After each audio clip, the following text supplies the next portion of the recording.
नमस्कार, जय श्री राम। आप सभी का हमारे YouTube चैनल पे हार्दिक स्वागत व अभिनंदन है।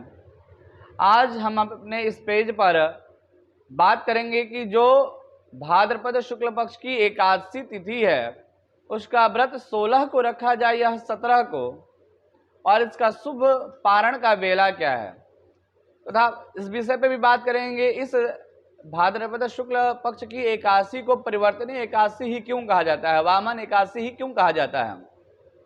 तो चलिए सबसे पहले हम किस दिन व्रत रखा जाए इस विषय पर चर्चा करते हैं। तो जैसा कि आप सभी को पता है कि हमारे शास्त्रों में सूर्य जिस तिथि में उदित होते हैं उसको ही शास्त्र मान्य करता है। तो ऐसे में 16 तारीख को सुबह 9:36 से एकादशी तिथि का प्रारंभ हो रहा है, जो कि अगले दिन 17 तारीख दिन शुक्रवार को वह तिथि जो है 8:07 तक है। इस 17 तारीख को एकादशी तिथि 8:60 तक होने के कारण सूर्य उदित उस तिथि में हुई है, इसलिए 17 तारीख को जो है एकादशी का व्रत रखना विशेष फलदायी होगा। अब हम बात करते हैं कि इस एकादशी को जो है वामन एकादशी व परिवर्तनीय एकादशी क्यों कहा जाता है।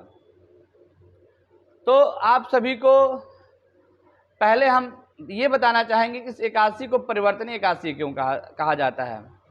जैसा कि आप सभी को पता है कि भगवान विष्णु जो है देवशयनी एकादशी से लेकर देव उठनी एकादशी तक योग निद्रा में चले जाते हैं, और इसी योग निद्रा में जाने के कारण भगवान बीच वेला में जब परिवर्तन लेते हैं, यानी कि भाद्रपद शुक्ल पक्ष के एकादशी के दिन ही भगवान ने करवट बदला था।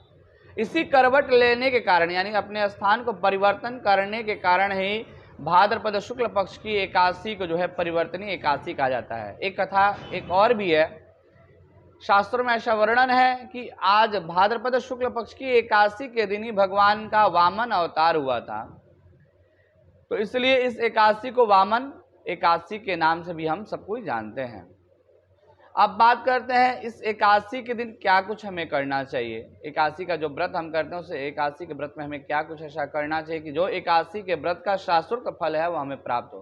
तो ऐसे में हमें सुबह उठना चाहिए, स्नान आदि से निवृत्त होकर हमें भगवान विष्णु का वामन अवतार में या भगवान के किसी भी अवतार में हमें पूजन करना चाहिए। पूजन की विधि क्या होने, तो भगवान का ध्यान करें, उन्हें अपने घर में विराजित होने के लिए प्रार्थना करें और उनको जल से, शंख के जल से और पंचामृत आदि से स्नान कराएं, फिर उनका श्रृंगार करें, धूप दीप पुष्प आदि से उनको पूजन करें, और पूजन करने के बाद भगवान को सुस्वादिष्ट नैवेद्य अर्पण करें, अच्छे अच्छे मिष्ठान, अच्छे अच्छे पकवान उनको अर्पण करें, सुगंधित फल ऋतु फलों को अर्पण करें, और उसके बाद आप परिवर्तनीय एकादशी का कथा श्रवण करें, भाद्रपद शुक्ल पक्ष की कथा को श्रवण करें, और साथ ही भगवान की आरती वगैरह करें, भगवान के 12 अक्षर मंत्रों का नाम लें। ये रहा एकादशी व्रत की विधि और पूजन की प्रक्रिया। अब बात करते हैं हमें इस एकादशी व्रत जो हमने रखा है उसका हमें पारण कब करना चाहिए। तो आप सभी को पता है कि एकादशी व्रत का पारण द्वादशी तिथि के समापन से पूर्व हमें कर लेना चाहिए। तब हम बात करेंगे द्वादशी तिथि कब से कब तक लग रही है, वह 18 सितंबर को।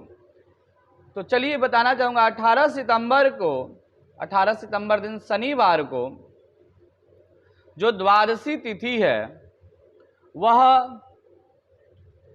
प्रातः 6:07 से प्रारंभ हो रही है और 6:54 तक ही रह रही है, यानी कुछ समय तक 47 मिनट ही इस द्वादशी तिथि रह रही है। उसके बाद पुनः त्रयोदशी तिथि लग जा रही है। तो ऐसे में द्वादशी तिथि के समापन से पूर्व हमें अपने व्रत का पारण कर लेना चाहिए। कब?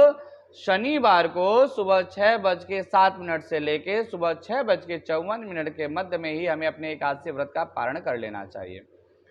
और इस विधि विधान से जो इस एकादशी का व्रत रखता है, तो शास्त्रों में ऐसा वर्णन है, कथाओं में ऐसा वर्णन है कि उस व्यक्ति को परिवर्तन एकादशी के इस विधि पूर्वक व्रत करने से वाजपेय यज्ञ का फल प्राप्त होता है।